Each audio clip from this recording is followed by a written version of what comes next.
I'm Charlotte from Sky Talkers, and that's I'm Caitlin Caitlin Plusher from Sky Talkers. Yes, we're so excited to talk with the three J's today. So, James, at Star Wars Celebration, you said that the animation community was going through a global renaissance. How do you all see the Visions project contributing to this renaissance? And do you see Lucasfilm as a leader in pushing these boundaries? That's a really great question.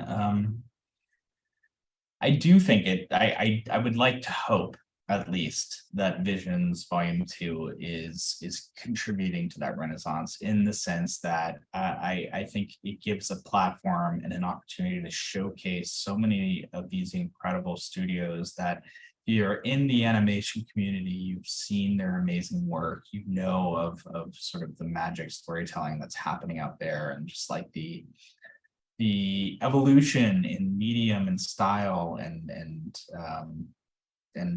technological opportunity out there.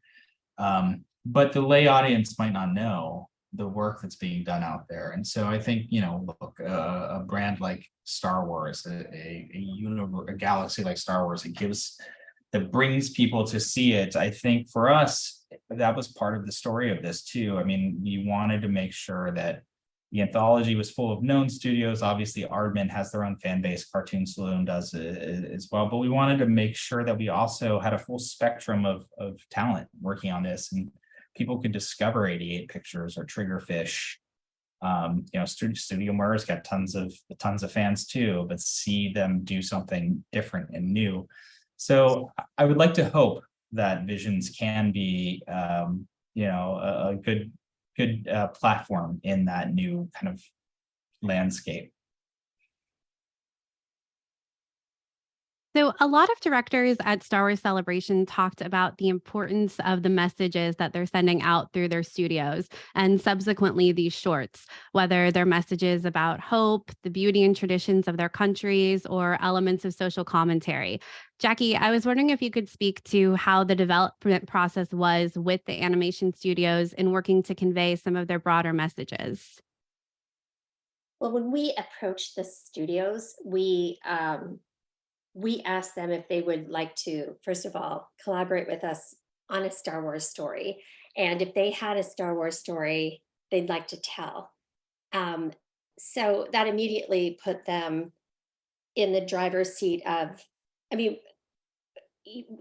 were, I don't want to say guardrails, but, it had to fit into a Star Wars storytelling mode, in that our stories are usually hopeful, and the choices you make in your life between good and evil, light and dark.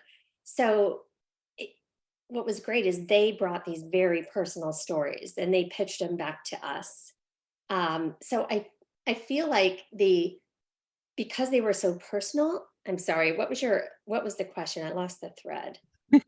What was the development process in helping the studios to convey their messages? Yes. And so therefore they were able to take things that were very important and personal to them and pitch it back to us in a framework that worked within a Star Wars universe. So I think that's why the stories were so passionate, and it was truly a treat for all of us to work with these filmmakers they had a vision, they're very passionate, these messages were very important to them.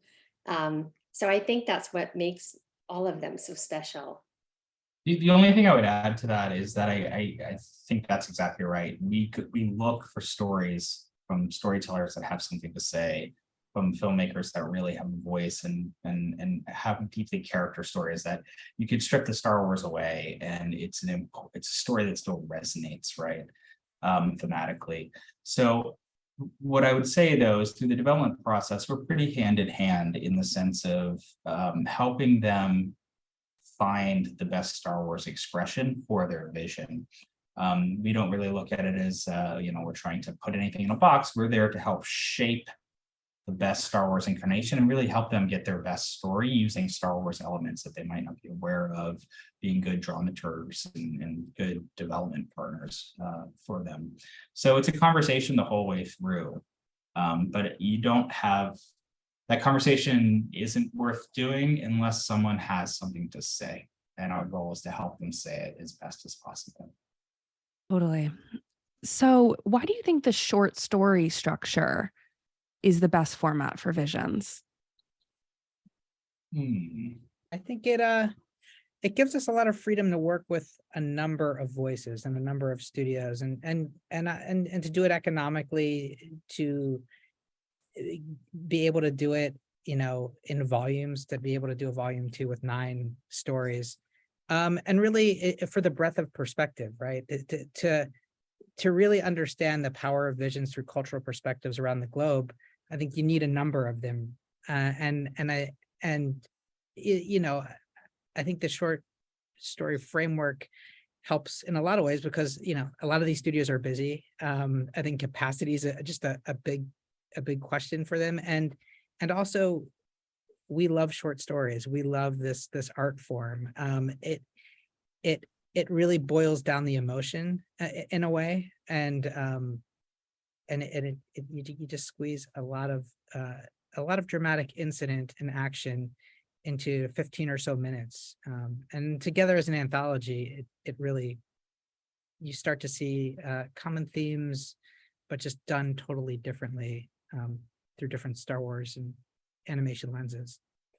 And to Charlotte's earlier question, that was like thought leaders, I do think that's one of the benefits of it, is that we can showcase great anime studios. We can showcase great studios from around the globe to an audience that might not be as familiar, and use the cultural currency of Star Wars to be able to illuminate the great work that's being done. That said, could vision scale beyond short form? You never know. I'd be open to it. I think we would.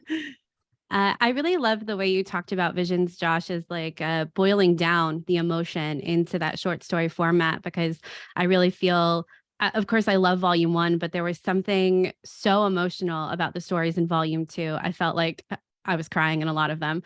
And it's incredible to me how quickly we can connect to these stories given that short format.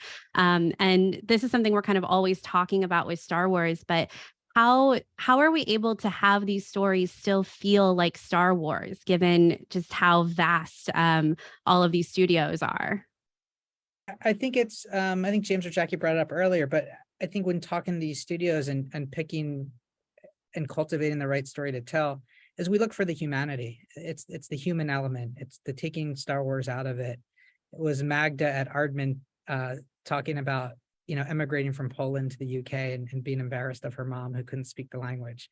And the real sort of emotion and pathos that comes from that, but also the comedy that then Aardman could put on top of that. Rodrigo with Sith talked about an incident with his daughter who's growing up, who's like 9 or 10. And it was like the first time she sort of acted out against him and said, no, I want to go my own way. And that sort of inspired this whole tale in his mind. Gabrielle for Punk Robot, also having a family, and Patu, the producer, having a family, and it being a family-run studio, and them wanting to tell the history of the indigenous people of Patagonia. The more personal, the better. In the early stages, the less we talk about Star Wars and spaceships and lightsabers, you have a nugget of a great idea that then you could hang the Star Wars storytelling on top of. And it's all universal truths. I think Star Wars is, the hero's journey. I think George really took on those large themes that people can relate to.